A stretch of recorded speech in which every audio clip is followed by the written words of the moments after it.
Hi everybody, this is the last video I'm going to do for the quarter. It's been an interesting quarter, I guess.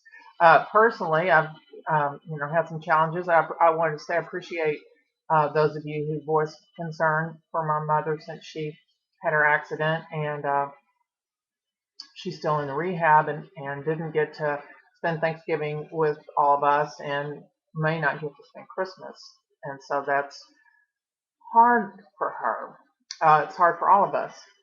But anyway, so it's been a challenging quarter in a lot of ways, and I know a lot of you have also had had your own challenges. But we're almost finished, and we'll get a little break here soon.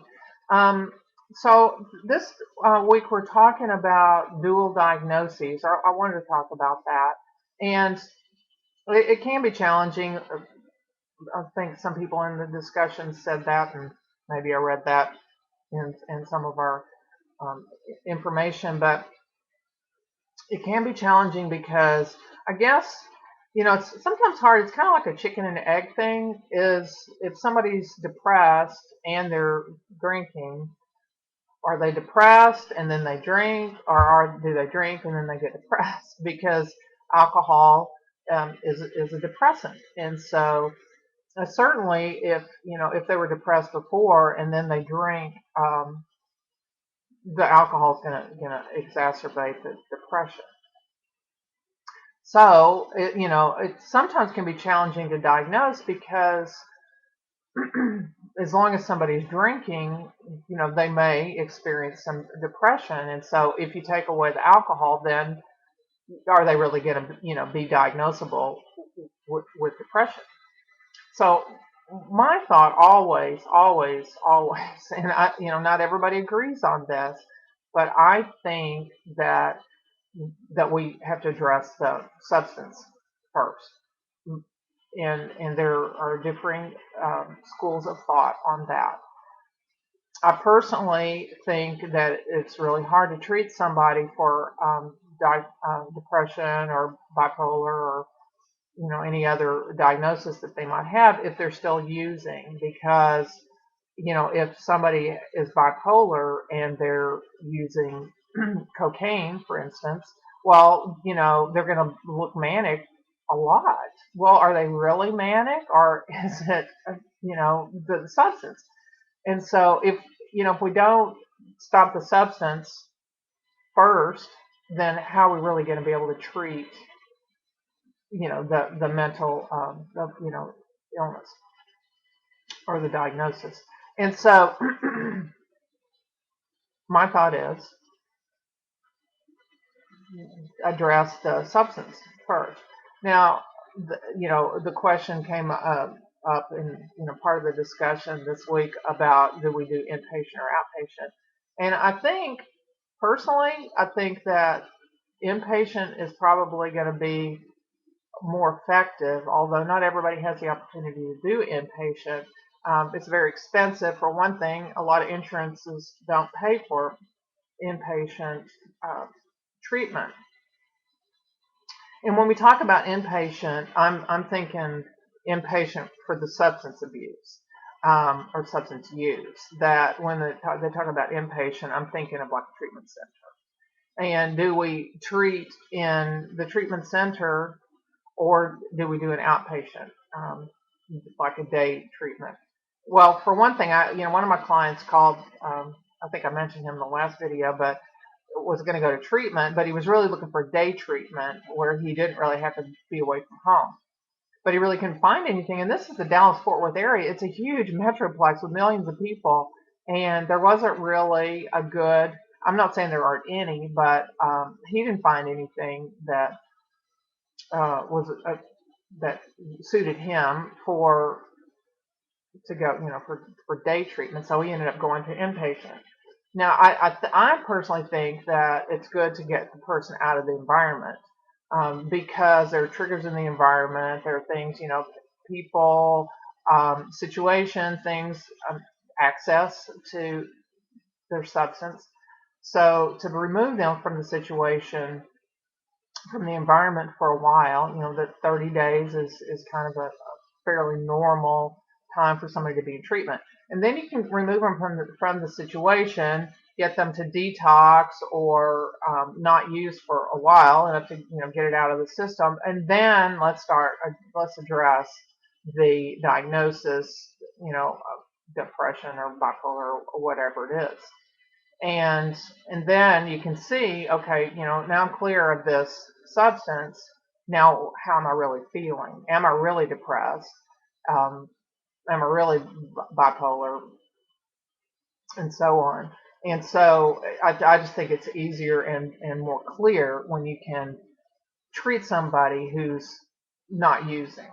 And, there are times I've had people who come to a session drunk or high or, and I won't deal with them. I will send them away and say, come back another time when you're straight. Now, when I worked in the with the SMART program, which self-management recovery training, they don't necessarily send people away when they come high to meetings.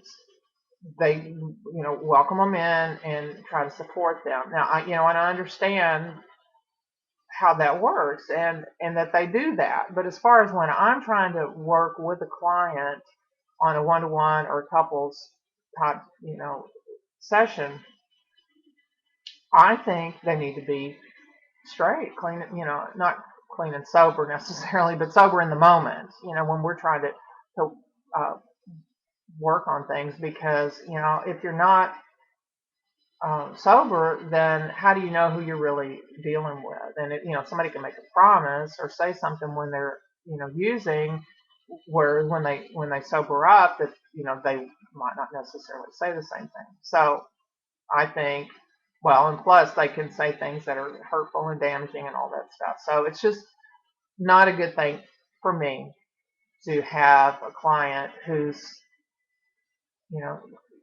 drunk or high, or, come to a session. So I want to address the substance first. Y'all may feel differently, and as always, I totally 100% welcome your input.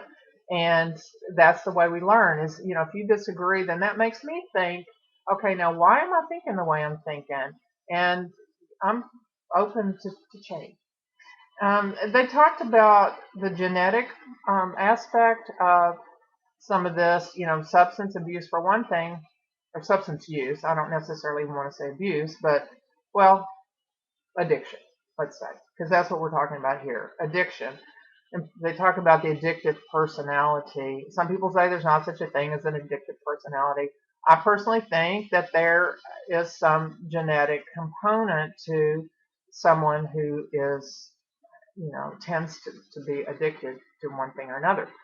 Is it really genetic, biological, or is it environmental? If you're raised around somebody who's an alcoholic or a shopaholic or a internetaholic or whatever, is it genetic, or is it because that's what you grew up with?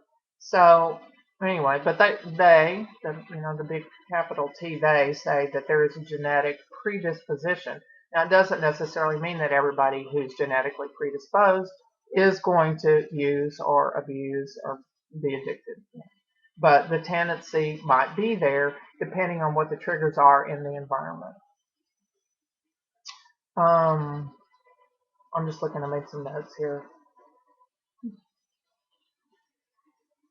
And so I think that's really kind of all the notes I have. I think that once that somebody stops using for a period of time and kind of is, more clear-headed, then we can start working with, the depression if it's still there, and the other, diagnoses that might be. I would say depression because that seems to be anybody that I've ever worked with, almost everybody across the board has been depressed, and maybe some bipolar, but those are the main ones that I've seen when it's a dual diagnosis. But then we can start working from there. So I guess that's really kind of all I want to say about this topic, and this particular one. And if y'all have any questions or anything, be sure and either post it in Ask Your Instructor or the updates and handouts. I think we've kind of gotten some discussions going in there too. So y'all are welcome to post your opinions or ask me, about what I think about certain things, and we'll continue the conversation. We're not finished yet. We have a couple of weeks, and I know y'all are probably ready for it to be over. It has been a good quarter though, and I have enjoyed your input in the discussions. This has really been a great class, and as a whole, y'all have been great to work with, and it's been a pleasure. And maybe I'll see you either. I'm going to be in Jacksonville for sure in February, hopefully Dallas in June, and I'm not sure what I'm teaching next quarter, but if anybody hasn't taken psychopathology, I probably will be teaching that because I'm teaching two sections of that. So I think I've told you all of this before, but I'm just saying it again in case you missed it. Maybe I'll see you in another course or at residency.